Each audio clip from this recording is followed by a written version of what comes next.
ಪ್ರೀತಿಯ ವಿದ್ಯಾರ್ಥಿಗಳಿಗೆ 8ನೇ ತರಗತಿಯ ತೃತೀಯ ಭಾಷಾ ಕನ್ನಡ ತರಗತಿಗೆ ಸ್ವಾಗತ.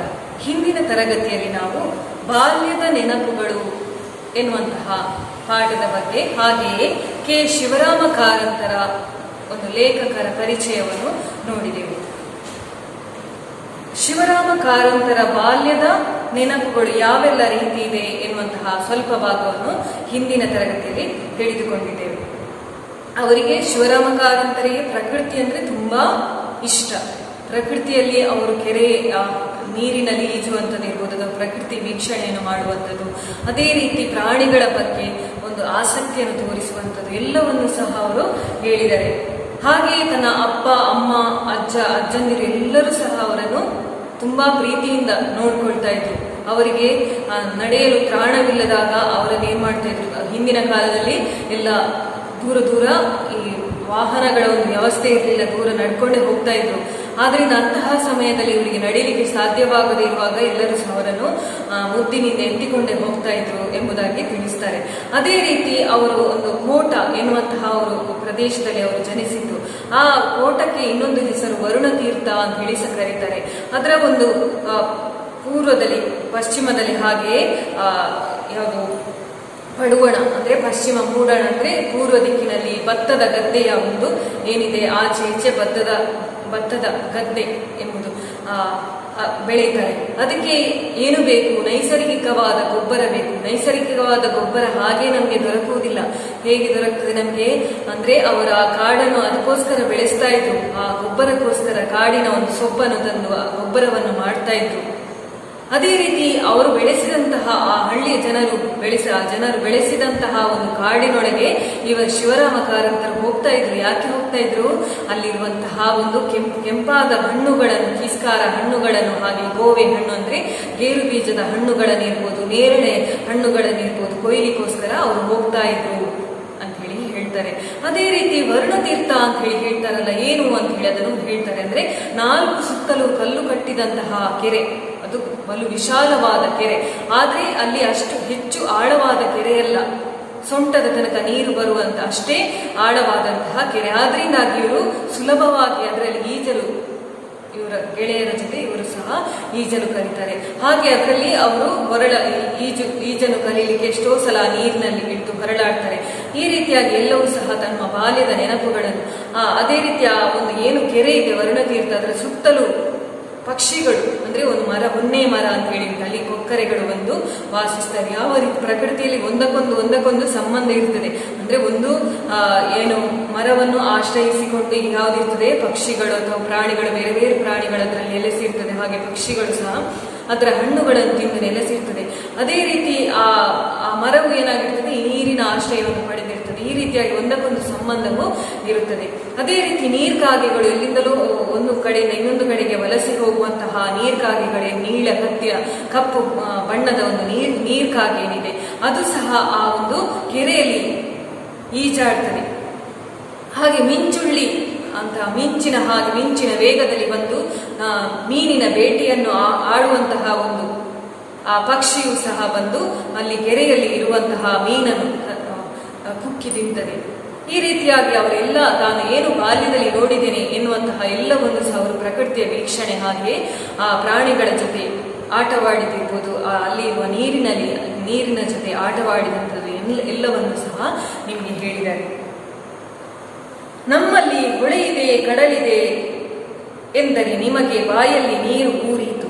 ಅದೇನೇ ಅರಬ್ಬಿ ಸಮುದ್ರ, 10-12 ಮೈಲು ದೂರಕ್ಕೆ ಚಾಚುವ ಅದರ ಮರಳಿನ ದಂಡೆ, ಏರು ತಗ್ಗಿಲ್ಲದ ಮರಳಿನ ಹಾಸುಗೆ. ದಿನಕ್ಕೆ 2 ಬಾರಿ ಆ ಕಡಲಿನ ನೀರು ಉಕ್ಕುತ್ತದೆ, ತಗ್ಗುತ್ತದೆ. ಅದರ ತೆರೆಗಳು ಬಲು ದೂರದಿಂದ ಉರುಳುರುಳಿ ಬರುತ್ತವೆ. ಅವು ದೂರದ ಅಲೆಯಾಗಿ ಬಂದು ನೆಲ ಸಮೀಪಿಸಿದಾಗ ಎತ್ತರದ ದಂಡೆಯಾಗಿ ಆನಂತರ ಮುರಿದು ಉರುಳುವ ನೋಟ ಮರೆಯಲಾರದು.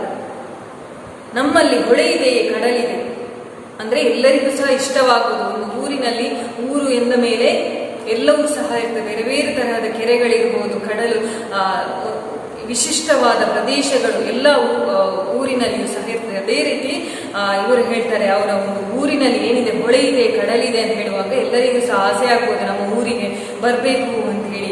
ನೀರು ಅಂದ್ರೆ ಎಲ್ಲರಿಗೂ ಸಹ ಇಷ್ಟ, ನೀರಿನಲ್ಲಿ ಆಟ ಆಡುವಂಥದ್ದು. ಅದೇ ರೀತಿ ನಾವು ರಜಾ ದಿನಗಳನ್ನು ಮಜಾ ಪಡೀಲಿಕ್ಕೆ ಏನ್ ಮಾಡ್ತೇವೆ, ಮಲ್ಪೆ ಆ ತರಹ ಬೀಚ್ ಏನಿದೆ ಬೀಚ್ಗಳಿಗೆ ಹೋಗ್ತೇವೆ, ಅಥವಾ ಬೇರೆ ಬೇರೆ ದೇವಸ್ಥಾನಗಳಿಗೆ ಭೇಟಿ ಕೊಡ್ತೇವೆ. ಯಾಕೆ ನಮ್ಗೆ ಒಂದು ಒತ್ತಡ ನಿವಾರಣೆ ಆಗಬೇಕು, ನಮ್ಮ ಮನಸ್ಸಿನಲ್ಲಿ ಇರುವಂತಹ ಒಂದು ಒತ್ತಡ ನಿವಾರಣೆ ಆಗಲಿಕ್ಕೋಸ್ಕರ, ಖುಷಿಗೆ ಮನೋರಂಜನೆಗೋಸ್ಕರ ನಾವು ಏನ್ ಮಾಡ್ತೇವೆ, ಇಂತಹ ಬೀಚ್ಗಳಿಗೆ ಹೋಗಿ ಅಲ್ಲಿ ನಮ್ಮ ಸಂಜೆ ಹೊತ್ತನ್ನು ನಾವು ಅಲ್ಲಿ ಕಳೀತೇವೆ. ಹಾಗೆ ನಿಮ್ಗೆ ಸಹ ಖುಷಿಯಾಗುವುದು ನಮ್ಮ ಊರಿಗೆ ಬಂದ್ರೆ ಅಂತ ಹೇಳಿ ಅವರು ಹೇಳ್ತಾರೆ. ಅದೇನೇ ಅರಬ್ಬಿ ಸಮುದ್ರ 10-12 ಮೈಲು ದೂರಕ್ಕೆ ಚಾಚುವ ಅದರ ಮರಳಿನ ದಂಡೆ, ಏರು ತಗ್ಗಿಲ್ಲದ ಮರಳಿನ ಹಾಸಿಗೆ. ಅರಬ್ಬಿ ಸಮುದ್ರ, ಇಲ್ಲಿ ಅರಬ್ಬಿ ಅಂತ ಹೇಳಿ ಯಾಕೆಂದ್ರೆ ಹೆಸರು ಬಂದ ಅರಬ್ಬರ ಒಂದು ವಾಣಿಜ್ಯ ಭಾಗದಿಂದ ಕೂಡಿರುವುದರಿಂದಾಗಿ ಅದಕ್ಕೆ ಅರಬ್ಬಿ ಸಮುದ್ರ ಎನ್ನುವಂತಹ ಹೆಸರು ಬರ್ತದೆ. ಅದೇ ರೀತಿ ಇದಕ್ಕೆ ಸಿಂಧೂ ಸಾಗರ ಅಂತ ಹೇಳಿ ಸಹ ಹೆಸರಿದೆ. ಅದೇ ಬೇರೆ ಬೇರೆ ನದಿಗಳು ಬಂದು ಇಲ್ಲಿ ನರ್ಮದಾ ಇರ್ಬೋದು, ತಪತಿ ಇರ್ಬೋದು, ಇಂತಹ ನದಿಗಳು ಬಂದು ಇಲ್ಲಿ ಬಂದು ಸೇರ್ತದೆ, ಅರಬ್ಬಿ ಸಮುದ್ರಕ್ಕೆ ಬಂದು ಸೇರ್ತದೆ. ಅಲ್ಲಿ ಏನಾಗಿದೆ, 10-12 ಮೈಲು ದೂರಕ್ಕೆ ಚಾಚುವ ಅದರ ಮರಳಿನ ದಂಡೆ, ಏರು ತಗ್ಗಿಲ್ಲದ ಮರಳಿನ ಹಾಸಿಗೆ. ಅದು ಎಲ್ಲಿವರೆಗೂ ಸಹ 10-12 ಮೈಲು ದೂರದವರೆಗೂ ಸಹ ಅದು ಮರಳನ್ನು ಏನು ತಂದು ಹಾಕ್ತದೆ, ಯಾವುದು ಆ ನೀರೇನ್ ಮಾಡ್ತದೆ, ಸಮುದ್ರದ ನೀರು ಆ ಹಾಸಿಗೆ ಹಾಗೆ ಮರಳನ್ನು ತಂದು ಹಾಕ್ತದೆ. ಏರು ತಗ್ಗಿಲ್ಲ, ಯಾವುದೇ ಏರು ತಗ್ಗಿಲ್ಲದ ಒಂದೇ ರೀತಿಯಾಗಿ ಏನು ಆ ಮರಳಿದೆ ಅದನ್ನು ಹಾಸಿಗೆ ಹಾಗೆ ಹಾಸಿಬಿಟ್ಟಿದೆ. ಮರಳಿನ ಹಾಸಿಗೆ. ದಿನಕ್ಕೆ 2 ಬಾರಿ ಆ ಕಡಲಿನ ನೀರು ಉಕ್ಕುತ್ತದೆ, ತಗ್ಗುತ್ತದೆ. ಆ ದಿನಕ್ಕೆ 2 ಬಾರಿ ಏನಾಗ್ತದೆ, ನೀವು ಬೀಚ್ಗಳಿಗೆ ಹೋದ್ರೆ ಏನಾಗ್ತದೆ, ಅಲ್ಲಿ ಒಂದೇ ಸಲ ಸಂಜೆ ಹೊತ್ತಾದ ಕೂಡಲೇ ಏನಾಗ್ತದೆ, ಅಲ್ಲಿ ಅಲೆಗಳು ಬಂದು ನಮ್ಮನ್ನು ಬಂದು ಅಪ್ಪಳಿಸ್ತದೆ. ನಾವು ಎಷ್ಟು ದೂರ ನಿಂತಿದ್ರು ಸಹ ಅದು ನಮ್ಮನ್ನು ಬಂದು ಏನ್ ಮಾಡ್ತದೆ, ಆ ಸಂಜೆ ಹೊತ್ತು ಬಂದು ನಮ್ಗೆ ಆ ಅಲೆಗಳು, ಎತ್ತರವಾದ ಅಲೆಗಳು ನಮ್ಮನ್ನು ಅಪ್ಪಳಿಸ್ತದೆ. ಅದೇ ರೀತಿಯಲ್ಲಿ ದಿನಕ್ಕೆ 2 ಬಾರಿ ಆಗ್ತದೆ, ನೀರು ಉಕ್ಕುತ್ತದೆ, ಹಾಗೆ ತಗ್ಗುತ್ತದೆ. ಆಗ ಏನಾಗ್ತದೆ, ಮರಳಿನ ದಂಡೆ ಏನಾಗ್ತದೆ, ಮರಳೆ ರಾಶಿ ಬಂದು ಹಾಸಿಗೆ ಹಾಸಿದ ಹಾಗೆ ಅಲ್ಲಿ ಬರ್ತದೆ. ನೀರು ಉಕ್ಕುತ್ತದೆ, ತಗ್ಗುತ್ತದೆ. ಅದರ ತೆರೆಗಳು ಬಲು ದೂರದಿಂದ ಉರುಳುರುಳಿ ಬರುತ್ತದೆ. ತೆರೆಗಳು ಏನಾಗ್ತದೆ, ದೂರದಿಂದಲೇ ನಮಗೆ ಬರುವುದು ಕಾಣ್ತದೆ, ಅವು ತೆರೆ ಬರ್ತಾ ಉಂಟು ಅಂತ ಹೇಳಿ. ಆಗ ಸ್ವಲ್ಪ ನಾವು ಜಾಗ್ರತೆ ಮಾಡ್ತೇವೆ. ಅಂದ್ರೆ ಅಲ್ಲಿ ತೆರೆಗಳು, ದೊಡ್ಡದಾದ ತೆರೆಗಳು ಏನ್ ಮಾಡ್ತದೆ, 2 ದಿವಸಕ್ಕೆ 2 ಸಲ ದೂರದಿಂದಲೇ ನಮಗೆ ಬರುವುದು, ನಾವು ಅಲ್ಲಿದ್ರೆ ಅಲ್ಲಿ ದೂರದಿಂದಲೇ ಬರುವುದು ನಮಗೆ ತೆರೆ ಕಾಣಿಸ್ತದೆ. ತೆರೆಗಳು ಬಲು ದೂರದಿಂದ ಉರುಳುರುಳಿ ಬರುತ್ತವೆ. ಅವು ದೂರದ ಅಲೆಯಾಗಿ ಬಂದು ನೆಲ ಸಮೀಪಿಸಿದಾಗ ಎತ್ತರದ ದಂಡೆಯಾಗಿ, ಆನಂತರ ಮುರಿದು ಉರುಳುವ ನೋಟ ಮರೆಯಲಾರದು. ಅದು ಒಂದೇ ಸಲ ಏನಾಗ್ತದೆ, ಅಲ್ಲಿ ನಿಂತಿದ್ರೆ ಒಂದೇ ಸಲ ಎತ್ತರವಾಗಿ ನಮ್ಮ ತಲೆಯವರೆಗೂ ಸಹ ಬಂದು ಉರುಳಿ ಆಮೇಲೆ ಪುನಃ ತಗ್ಗುವಂಥದ್ದು ನಮಗೆ ಗೊತ್ತೇ ಇದೆ. ಸಮೀಪಿಸಿದಾಗ ಎತ್ತರದ ದಂಡೆಯಾಗಿ, ಆನಂತರ ಮುರಿದು ಉರುಳುವ ನೋಟ ಮರೆಯಲಾರದು. ಈ ರೀತಿಯಾಗಿ ಅವರು ಸಮುದ್ರದ ಒಂದು ನೀರಿನ ಒಂದು ವೈಭವ ಯಾವ ರೀತಿ ಸೌಂದರ್ಯಯುತವಾಗಿದೆ ಎಂಬುದನ್ನಲ್ಲಿ ವರ್ಣಿಸುತ್ತಾರೆ. ನಮ್ಮ ಊರಿನ ಕಡಲ ತೀರ ಬಲು ಸುಂದರ, ಅಲ್ಲಿ ಆಳ ಕಡಿಮೆ. ಊರವರು ಅಮಾವಾಸ್ಯೆ ದಿನ ಹಿಂಡಾಗಿ ಹೋಗುತ್ತಾರೆ. ಮೀಯಲು ಇವೇ ಸಮಯಗಳಲ್ಲಿ ಊರಿನ ಬೆಸ್ತರು ಉದ್ದದ ಬಲೆಗಳನ್ನು ಕಡಲ ದೂರಕ್ಕೆ ಒಯ್ದು ಆ ಬಲೆ ಇಳಿಸಿ ಹಿಂದೆ ಬಂದು ಅದರ 2 ಕಡೆಗಳಿಂದಲೂ ಎಳೆಯುತ್ತಾರೆ. ನಮ್ಮ ಊರಿನ ಕಡಲ ತೀರ ಬಲು ಸುಂದರ. ಆ ಕಡಲ ತೀರಕ್ಕೆ ಹೋಗುವುದಂದ್ರೆ ಎಲ್ಲರಿಗೂ ಸಹ ಇಷ್ಟ. ಅದರ ಒಂದು ಸಂಜೆಯ ನೋಟ ಏನಿದೆ, ಬಹಳ ಒಂದು ನಮಗೆ ಖುಷಿಯನ್ನು ತರುವಂಥದ್ದು. ಹಾಗೆಯೇ ಆಳ ಕಡಿಮೆ, ಅಲ್ಲಿ ಆ ಕಡಲಿನಲ್ಲಿ ಆಳ ಕಡಿಮೆ ಇರ್ತದೆ. ಅಲ್ಲಿ ಏನ್ ಮಾಡ್ತಾರೆ, ಊರವರು ಅಮಾವಾಸ್ಯೆ ದಿನ ಹಿಂಡಾಗಿ ಹೋಗುತ್ತಾರೆ. ಅಮಾವಾಸ್ಯೆ, ಈ ಆಟಿ ಅಮಾವಾಸ್ಯೆ ಅಂತ ಹೇಳಿ ಕರೀತಾರೆ. ಆಟಿ ಅಮಾವಾಸ್ಯೆ ಅಥವಾ ಈ ಏನು ಪಿತೃಪಕ್ಷದ ಒಂದು ಲಾಸ್ಟ್ ದಿನ ಏನೋ, ಅದಕ್ಕೆ ನಾವು ಪಿತೃ ಅಮಾವಾಸ್ಯೆ ಅಂತ ಹೇಳಿ ಕರಿತೇವೆ. ಅಂತಹ ಒಂದು ಪಿತೃ ಅಮಾವಾಸ್ಯೆ ದಿನ ಇರ್ಬೋದು, ಅಥವಾ ಅಮಾವಾಸ್ಯೆ ದಿನ ಏನ್ ಮಾಡ್ತಾರೆ, ಪಿತೃ ಅಮಾವಾಸ್ಯೆ ಅಂದ್ರೆ ಏನು, ಈ ಪಿತೃಗಳಿಗೆ ಅಂದ್ರೆ ಪೂರ್ವಜರಿಗೆ ಅವರು ಶ್ರಾದ್ದ ಪುಣ್ಯತಿಥಿ ಕಾರ್ಯಗಳನ್ನು ಮಾಡುವಂತಹ ಸಮಯಕ್ಕೆ ನಾವು ಏನ್ ಕರಿತೇವೆ, ಅಲ್ಲಿ ಪಿತೃ ಅಮಾವಾಸ್ಯೆ ಅಂತ ಹೇಳಿ ಕರಿತೇವೆ. ಅದೇ ರೀತಿ ಅಮಾವಾಸ್ಯೆ ದಿನ ನಾವು ಒಂದು ಹಬ್ಬವನ್ನು ಆಚರಿಸ್ತೇವೆ. ಯಾವ ಹಬ್ಬ ಅದು? ದೀಪಾವಳಿ ಹಬ್ಬವನ್ನು ಹೆಚ್ಚಾಗಿ ಅಮಾವಾಸ್ಯೆ ದಿನವೇ ಆಚರಿಸ್ತೇವೆ. ಅದೇ ರೀತಿ ಆಟಿ ಅಮಾವಾಸ್ಯೆ, ನಿಮ್ಗೆ ಗೊತ್ತೇ ಇರ್ಬೋದು, ಕಹಿ ಎಲ್ಲ ಕುಡಿಯುವಂಥದ್ದು ಆಟಿ ಅಮಾವಾಸ್ಯೆ. ಆ ಒಂದು ಸಮಯದಲ್ಲಿ ಏನ್ ಮಾಡ್ತಾರೆ, ಅಲ್ಲಿ ಸ್ನಾನಕ್ಕೋಸ್ಕರ ಅಲ್ಲಿ ಏನ್ ಮಾಡ್ತಾರೆ, ಜನಗಳು ಹೋಗ್ತಾರೆ. ನೀಯಲು ಅಂದ್ರೆ ಸ್ನಾನ ಮಾಡಲು ಅಲ್ಲಿ ಹೋಗ್ತಾರೆ. ಇವೇ ಸಮಯಗಳಲ್ಲಿ ಊರಿನ ಬೆಸ್ತರು ಅಂದ್ರೆ ಯಾರು, ಅಲ್ಲಿ ಮೀನನ್ನು ಅಥವಾ ಬೇರೆ ಬೇರೆ ಪ್ರಾಣಿಗಳು ಸಮುದ್ರದಲ್ಲಿ ಅಥವಾ ಕಡಲಿನಲ್ಲಿ ಬರುವಂತಹ ಒಂದು ಆ ಮೀನನ್ನು, ಬೇರೆ ಬೇರೆ ತರಹದ ಮೀನುಗಳು, ಒಂದು ಸಲ ಅವರು ಬಲೆ ಹಾಕಿದ ಕೂಡಲೇ ಏನಾಗ್ತದೆ, ಅಲ್ಲಿ ಬೇರೆ ಬೇರೆ ತರಹದ ಮೀನುಗಳು ಅಥವಾ ಪ್ರಾಣಿಗಳಲ್ಲಿ ಸಮುದ್ರದಲ್ಲಿ ಇರುವಂತಹ ಬೇರೆ ಕೆಲವು ಏಡಿಗಳಿರ್ಬೋದು, ಅಂತಹ ಕೆಲವು ಪ್ರಾಣಿಗಳು, ಸಣ್ಣ ಪುಟ್ಟ ಪ್ರಾಣಿಗಳು ಅಂಥದ್ದೆಲ್ಲ ಆ ಬಲೆಯಲ್ಲಿ ಸಿಕ್ಕಿಕೊಳ್ಳುತ್ತವೆ. ಆ ಬೆಸ್ತರು ಏನ್ ಮಾಡ್ತಾರೆ, ಆ ಬೆಳಿಗ್ಗೆ ಅಥವಾ ಸಂಜೆ ಮೀನನ್ನು ಹಿಡಿಲಿಕ್ಕೋಸ್ಕರ ಹೋಗ್ತಾರೆ. ಅದಕ್ಕೋಸ್ಕರ ಅವ್ರು ಏನ್ ಮಾಡ್ತಾರೆ, ಆ ಕಡಲಿನ ಸುತ್ತಮುತ್ತಲೇ ಏನ್ ಮಾಡ್ತಾರೆ, ಕಡಲು ಅಥವಾ ಸಮುದ್ರ ಅಥವಾ ಕೆರೆ ಅವುಗಳ ಸುತ್ತಮುತ್ತಲೂ ಅವರು ತಮ್ಮ ಮನೆಗಳನ್ನು ಕಟ್ಟಿಕೊಳ್ತಾರೆ. ಇವರಿಗೆ ಮೀನುಗಾರರು ಅಂತ ಹೇಳಿ ಸಹ ಕರೀತೇವೆ. ಬೆಸ್ತರು ಉದ್ದದ ಬಲೆಗಳನ್ನು ಕಡಲ ದೂರಕ್ಕೆ ಒಯ್ದು ಬಲೆ ಇಳಿಸಿ ಹಿಂದೆ ಮುಂದೆ ಅದರ ಎರಡು ಕಡೆಗಳಿಂದಲೂ ಎಳೆಯುತ್ತಾರೆ. ಉದ್ದದ ಬಲೆಯನ್ನು ಎಲ್ಲಿಗೆ ಬೀಸ್ತಾರೆ, ಕಡಲ ದೂರಕ್ಕೆ ಏನ್ ಮಾಡ್ತಾರೆ, ಬೀಸ್ತಾರೆ. ಒಯ್ದು ಬಲೆಯನ್ನು ಇಳಿಸ್ತಾರೆ. ಹಿಂದೆ ಮುಂದೆ ಬಂದು ಅದರ ಎರಡೂ ಕಡೆಗಳಿಂದಲೂ ಅವರು ಏನ್ ಮಾಡ್ತಾರೆ, ಅದನ್ನು ಎಳಿಲಿಕ್ಕೆ ಶುರು ಮಾಡ್ತಾರೆ. ಬಲೆಯನ್ನು ಬೀಸ್ತಾರೆ, ಆ ನಂತರ ಏನ್ ಮಾಡ್ತಾರೆ, ಬಲೆ ಇಳಿಸಿ ಅದನ್ನು ಹಿಂದೆ ಮುಂದೆ ಎರಡು ಕಡೆಗಳಿಂದಲೂ ಅದನ್ನು ಎಳಿಲಿಕ್ಕೆ ಶುರು ಮಾಡ್ತಾರೆ. ಆ ನಂತರ ನೀವು ನಂಬಲಾರಿರಿ, ದಂಡೆಗೆ ಬಂದು ಬೀಳುವ ಮೀನಿನ ರಾಶಿ ಕಾಣುತ್ತೀರಿ. ಎಷ್ಟೋ ಆ ಒಂದು ಬಲೆಗೆ ಕೆಲವು ಸಲ ಏನಾಗ್ತದೆ, ತುಂಬಾ ಮೀನುಗಳು ಆ ಬಲೆಯೊಳಗೆ ಸಿಕ್ಕಿ ಬೀಳ್ತದೆ. ಬೇರೆ ಬೇರೆ ತರಹದ ಮೀನಿನ ರಾಶಿ ಅದಕ್ಕೆ ಅವರಿಗೆ ಒಂದು ಹಬ್ಬವೇ, ಹಬ್ಬದ ತರವೇ ಆ ಮೀನುಗಳು ವಿಲವಿಲ ಒದ್ದಾಡ್ತಾ ಇರ್ತವೆ. ಸಿಕ್ಕಿ ಅದಕ್ಕೆ ಬಲೆಗೆ ಸಿಕ್ಕಿ ಮೀನು ಒದ್ದಾಡ್ತಾ ಇರ್ತವೆ. ಊರಿನ ಬೆಸ್ತರಿಗೆ ಅದೇ ಹಬ್ಬ. ಅವರಿಗೆ ತುಂಬಾ ಮೀನುಗಳು ಸಿಕ್ಕಿದ್ರೆ ಅದು ಲಾಭ ಅವರಿಗೆ, ಯಾಕಂದ್ರೆ ಅದನ್ನು ಮಾರಿ ತಮ್ಮ ಜೀವನವನ್ನು ನಡೆಸ್ತಾರೆ. ತೆರನ ಮೀನುಗಳಿವೆ, ಅವುಗಳ ನಡುವೆ ಒಂದೊಂದು ವಿಷದ ಹಾವು ಇರುವುದುಂಟು. ಏನೆಲ್ಲ ಆ ನೀರಿನಲ್ಲಿ ಇರ್ತದೆ ಎಲ್ಲವೂ ಸಹ ಅದಕ್ಕೆ ಸಿಕ್ಕಿಕೊಳ್ತದೆ.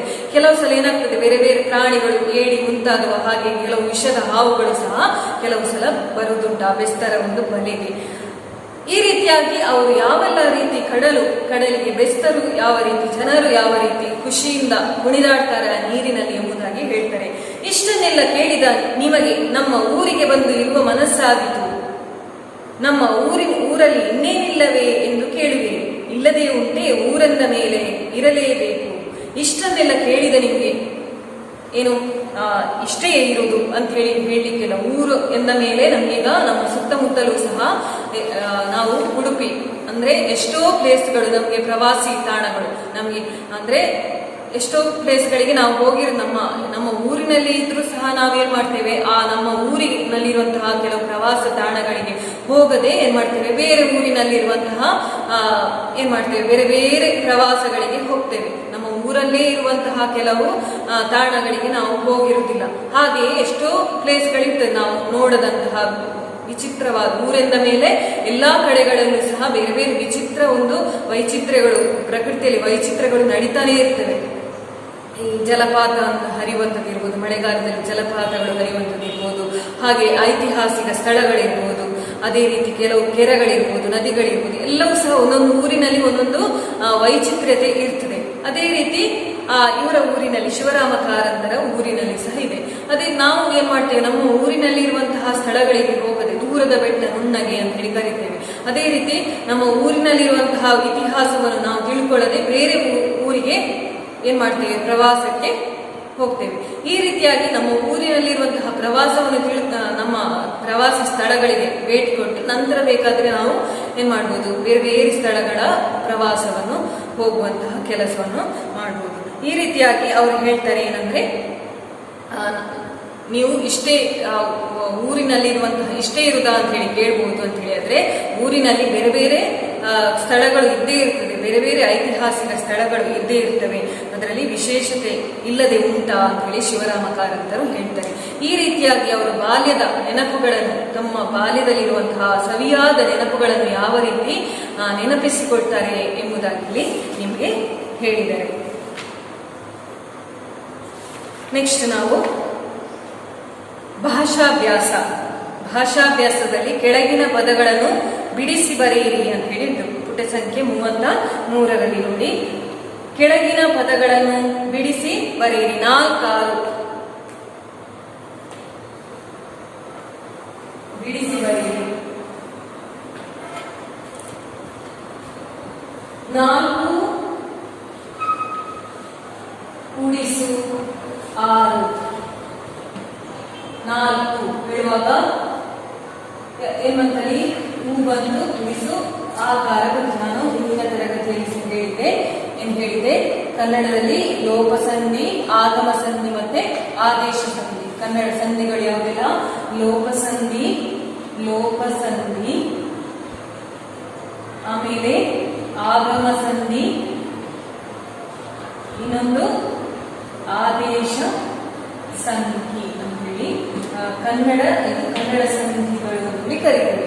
ಕನ್ನಡ ಸಂಧಿಯಲ್ಲಿ ಲೋಪ ಸಂಧಿ, ಆಗಮ ಸಂಧಿ ಮತ್ತೆ ಆದೇಶ ಸಂಧಿ ಅಂತ ಹೇಳಿ. ಲೋಪ ಅಂದ್ರೆ ಇಲ್ಲಿ ಏನು? ಲೋಪ ಅಂದ್ರೆ ಕಳೆದು ಹೋಗುವಂಥದ್ದು, ಒಂದು ಅಕ್ಷರ ಅಥವಾ ಒಂದು ಸ್ವರ ಏನಾಗುವಂಥದ್ದು ಇಲ್ಲವಾಗುವಂಥದಕ್ಕೆ ನಾವು ಲೋಪ ಅಂತ ಹೇಳಿ ಕರಿತೇವೆ.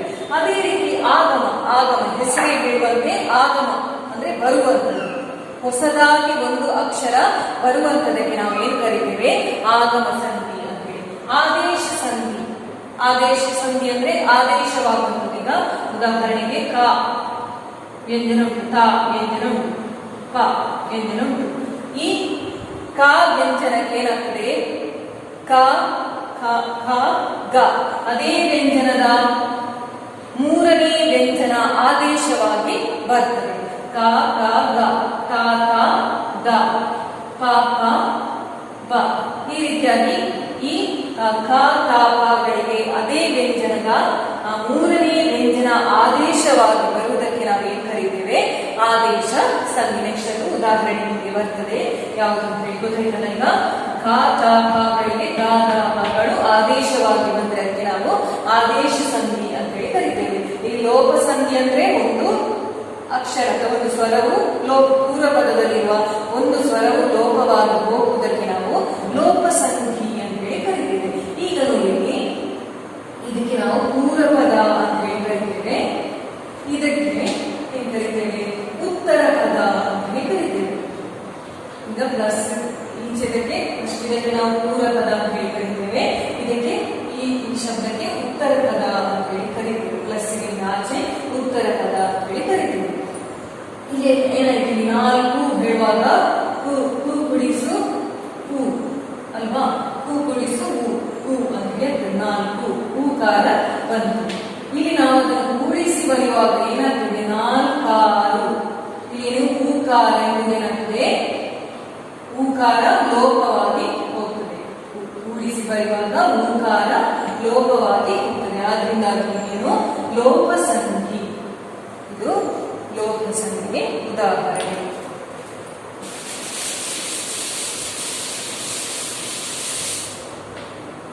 ಗೊತ್ತಾಯ್ತಾ ನಮಗೆ? ನೆಕ್ಸ್ಟ್ ನೋಡಿ, 1 ಕೂಡಿಸು 2. 1 ಕೂಡಿಸು 1 ಕೂಡಿಸು 2 ಅಂತ ಹೇಳಿ 1 ಕೂಡಿಸು 2. 1 ಕೂಡಿಸು 2. 1 ಹೇಳುವಾಗ ದು ಕುಡಿಸು ಯಾವ್ದು ಬಂತು? ಹೂಕಾರ ಬಂತು. ಕುಡಿಸು ಇಲ್ಲಿ ಏಕಾರ. ಇಲ್ಲಿ ಏನಾಗ್ತದೆ? 1 2 ಏಕಾರ ಮಾತ್ರ ಉಳಿತದೆ. ಉತ್ತರ ಪದದ ಹೂಕಾರ ಎಂಬುದು ಇಲ್ಲಿ ಲೋಪವಾಗಿ ಹೋಗ್ತದೆ. ಆದ್ರಿಂದ ಯಾವುದು? ಲೋಪ ಸಂಧಿ. ನೆಕ್ಸ್ಟ್ ಆಸೆಯಾದರೆ. ಆಸೆ ಕೂಡಿಸು ಆದರೆ. ಆಸೆ ಕೂಡಿಸು ಆದರೆ. ನಾನು ಹೇಳಿದೆಲ್ಲ ಆಗಮ ಸಂಧಿ. ಆಗಮ ಅಂದ್ರೆ ಬರುವಂತದ್ದು. ಈಗ ಏನಾಯ್ತು? ಇಲ್ಲಿ ಆಸೆ ಅಂತ ಹೇಳಿ ಉಂಟು. ಇಲ್ಲಿ ಆ ಹೋಗಿ ಆ ಸ್ವರ ಹೋಗಿ ಏನಾಗ್ತದೆ? ಯಾಕಾರ ಬರ್ತದೆ. ಆಸೆಯಾದರೆ ಅಂತ ಹೇಳಿ. ಆದ್ರಿಂದ ಇದು ಯಕಾರ ಆಗಮ ಸಂಧಿ. ಆಗಮ ಸಂಧಿ. ಇದು ಪೂರ್ವ ಪದ, ಇದು ಉತ್ತರ ಪದ ಅಲ್ವಾ? ಇಲ್ಲಿ ಉತ್ತರ ಪದದ ಆಕಾರ ಹೋಗಿ ಏನಾಗ್ತದೆ? ಯಾಕಾರ ಬರ್ತದೆ. ಯಕಾರ ಆಗಮ ಸಂಧಿ ಆಗ್ತದೆ. ನೆಕ್ಸ್ಟ್ 1 ಕೂಡಿಸು 1. 1 ಕೂಡಿಸು 1 ಅಂತ ಹೇಳಿ ಇಲ್ಲಿ ಏನಾಗ್ತದೆ? 1 ಕೂಡಿಸು 1 ಒಂದೊಂದು. ಇದು ಸಹ ಹಾಗೆ ಪೂರ್ವ ಪದ, ಇಲ್ಲಿ ಉತ್ತರ ಪದ. ಒಂದು ಹೇಳುವಾಗ ಹೂಕಾರ ಬಂತು, ಪ್ಲೀಸು ಓಕಾರ ಬಂತು. ಒಂದು ಹೂಕಾರ ಹೋಗಿ ಓಕಾರ ಅಂದ್ರೆ ಏನು, ಈ ಉತ್ತರ ಪದ ಲೋಪ, ಹೂಕಾರ ಎಂದು ಲೋಪವಾಗಿ ಹೋಗ್ತದೆ. ಆದ್ರಿಂದ ಇದು ಲೋಪ ಸಂಧಿ ಅಂತ ಹೇಳಿ ಕರಿತೇವೆ. ಇದು ಸಹ ಲೋಪ ಸಂಧಿ. ನೆಕ್ಸ್ಟ್ ಮಳೆಗಾಲ, ಮಳೆ ಕುಡಿಸು ಕಾಲ. ಮಳೆ ಕೂಡಿಸು ಕಾಲ. ನಾನು ಹೇಳಿದ ಆದೇಶ ಸಂಧಿ ಹೇಗೆ ಕಾ ತ ಪ ಗಳಿಗೆ ಅದೇ ವ್ಯಂಜನದ ಮೂರನೇ ವ್ಯಂಜನ ಯಾವುದು? ಕಾಕೆ ಗಾ ತಾ ತಾ ದ ಪ ಪ ಪ. ಅದೇ ವ್ಯಂಜನದ ಮೂರನೇ ವ್ಯಂಜನ ಆದೇಶವಾಗಿ ಬರುವುದಕ್ಕೆ ನಾವೇನ್ ಕರಿತೇವೆ? ಆದೇಶ ಸಂಧಿ. ನೋಡಿ, ಮಳೆ ಕೂಡಿಸು ಕಾಯ್ದದೇನಾಗ್ತದೆ? ಕಾಯ್ದದು ಕಾಪ ಗ ಬರ್ತದೆ. ಗಾ ಲ ಮಳೆಗಾಲ ಏನಾಗ್ತದೆ?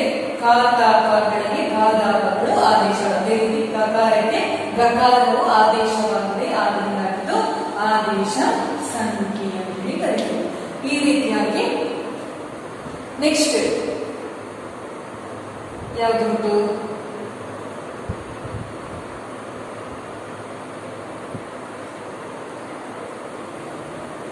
ನೆಕ್ಸ್ಟ್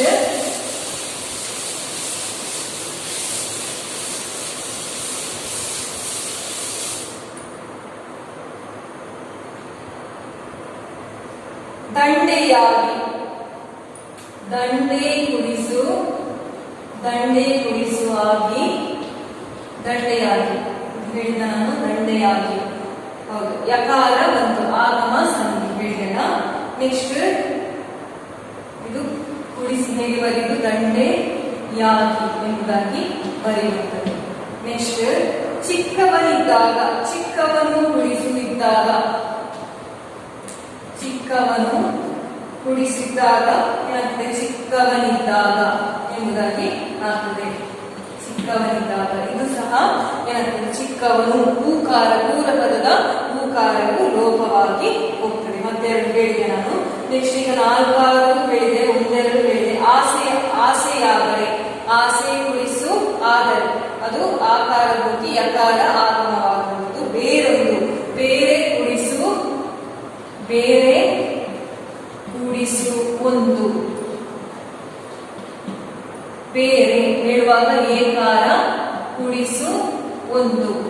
ಏನಾಗ್ತದೆ? ಇದು ಪೂರ್ವ ಪದ, ಇದು ಉತ್ತರ ಪದ. ಇಲ್ಲಿ ಬೇರೆ ಅಂತ ಹೇಳಿ ಉಂಟಲ್ಲ, ಏಕಾರ ಏನಾಗ್ತದೆ? ಲೋಪವಾಗಿ ಹೋಗಿ ಬೇರೆ ಎಂಬುದು ಬೇರೊಂದು ಎಂಬುದಾಗಿ ಆಗ್ತದೆ. ಬೇರೊಂದು ಅಂತ ಹೇಳಿ ಆಗ್ತದೆ. ಇದು ಲೋಪ ಸಂಧಿ. ನೆಕ್ಸ್ಟ್ ಯಾವುದು ಬಾಕಿ ಆಯ್ತು? ವರ್ಷಕ್ಕೊಮ್ಮೆ, ವರ್ಷಕ್ಕೆ ಕುಡಿಸು ಒಮ್ಮೆ. ವರ್ಷಕ್ಕೆ, ವರ್ಷಕ್ಕೆ ಕೂಡಿಸು ಒಮ್ಮೆ. ಇದು ಸಹ ಯಾವುದಾಗ್ತದೆ? ವರ್ಷಕ್ಕೊಮ್ಮೆ ಲೋಪ ಸಂಧಿ ಆಗ್ತದೆ. ಈ ರೀತಿಯಾಗಿ ನಾವು ಹೇಗೆ ಬಿಡಿಸಿ ಬರೆಯುವುದು ಮತ್ತೆ ಕೂಡಿಸಿ ಬರೆಯುವುದು ಗಮನಿಸಿದೆವು. ನೆಕ್ಸ್ಟ್ ನೋಡಿ, ಮಾದರಿಯಂತೆ ಬರೆಯಿರಿ.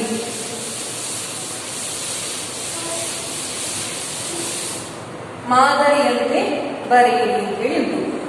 ನೋಡು ಅಂತ ಹೇಳಿ ಕೊಟ್ಟಿದ್ದಾರೆ. ಅದು ಅದರದ್ದು ಹೇಗೆ? ನೋಟ, ಅದರದ್ದು ಭಾವ ಅರ್ಥ ನೋಟ ಅಂತ ಹೇಳಿ ಕರೀತೇವೆ. ಮಾಡು ಎಂಬುದು ಅದನ್ನು ನಾವು ಯಾವ ರೀತಿ ಬರೆಯುವುದು? ಮಾಡು ಮಾಟ. ನೋಡು ಎಂಬುದೇನಾಗ್ತದೆ? ನೋಟ ಎಂಬುದಾಗಿ ಆಗ್ತದೆ. ಇದೇ ಮಾದರಿಯ ಹಾಗೆ ಇನ್ನೊಂದು ಮಾಡು ಮಾಟ. ನೆಕ್ಸ್ಟ್ ಕಾಡು, ಕಾಡು ಕಾಟ. ಓಡು ಓಟ, ಓಡು ಎಂಬುದೇನಾಗ್ತದೆ? ಓಟ ಎಂಬುದಾಗಿ ಆಗ್ತದೆ. ನೆಕ್ಸ್ಟ್ ಆಡು ಎಂಬುದು ಆಟ. ಆಡು, ಆಡು ಆಟ. ಕೂಡು ಕೂಟ, ಕೂಡು ಕೂಟ.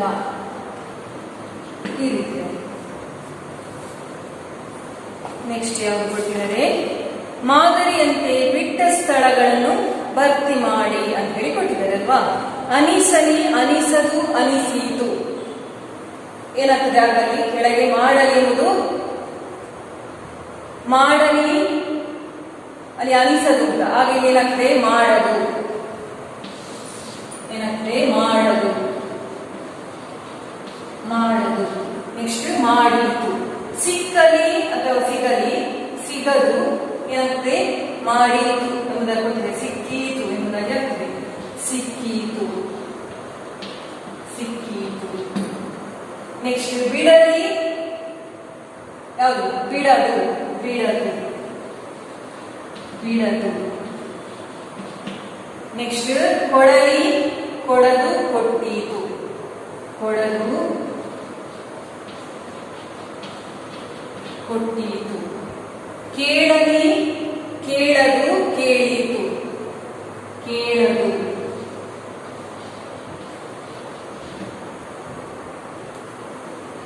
ನೆಕ್ಸ್ಟ್ ಹೊಂದಿಸಿ ಬರೆಯಿರಿ ನೋಡಿ, ಸಮಾನಾರ್ಥಕ ಪದಗಳೊಂದಿಗೆ ಹೊಂದಿಸಿ ಬರೀಬೇಕಲ್ಲಿ. ಮೂಡಣ ಅನ್ನು ಹೇಳಿದೆ ನಾನು, ಮೂಡಣ ಮೂಡುದಿಕ್ಕು ಅಂದ್ರೆ ಯಾವುದು, ಸೂರ್ಯನು ಹುಟ್ಟುವಂತಹ ದಿಕ್ಕು ಮೂಡಣ. ಪೂರ್ವ, ಮೂಡಣ ಅಂದರೆ ಏನು ಪೂರ್ವ. ನೆಕ್ಸ್ಟ್ ತೆಂಕಣ, ತೆಂಕಣ ಅಂದ್ರೆ ಯಾವುದು ದಕ್ಷಿಣ.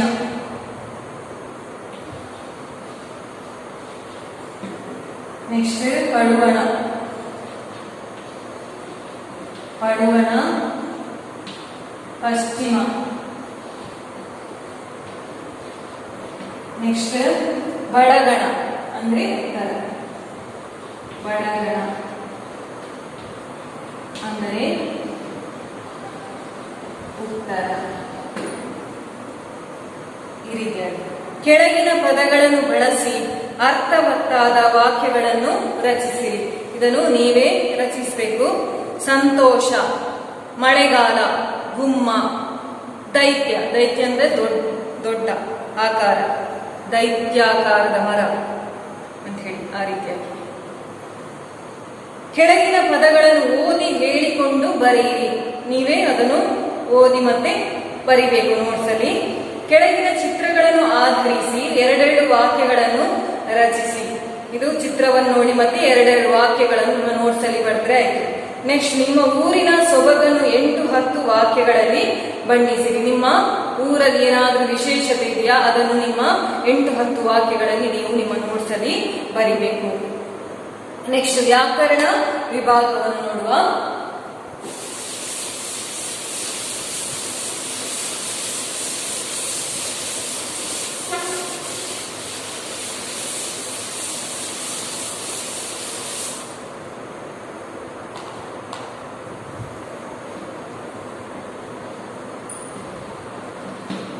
ವ್ಯಾಕರಣ ವಿಭಾಗ, ಲೇಖನ ಚಿಹ್ನೆಗಳು. ಲೇಖನ ಚಿಹ್ನೆಗಳು ಏನು ಲೇಖನ ಚಿಹ್ನೆಗಳು ಅಂದ್ರೆ, ಈಗ ನಾವು ಬರೆಯುವಾಗ ಲೇಖನ ಚಿಹ್ನೆಗಳನ್ನು ಬರಿಬೇಕು. ಹೇಳಿದ್ರೆ ನಮ್ಗೆ ಅದು ಏನಾಗ್ತದೆ, ಆ ವಾಕ್ಯಗಳು ಎಂಬುದೀಗ ಪೂರ್ಣ ವಿರಾಮ ಇದ್ರೆ, ಈಗ ಉದಾಹರಣೆಗೆ ಸೀತೆಯು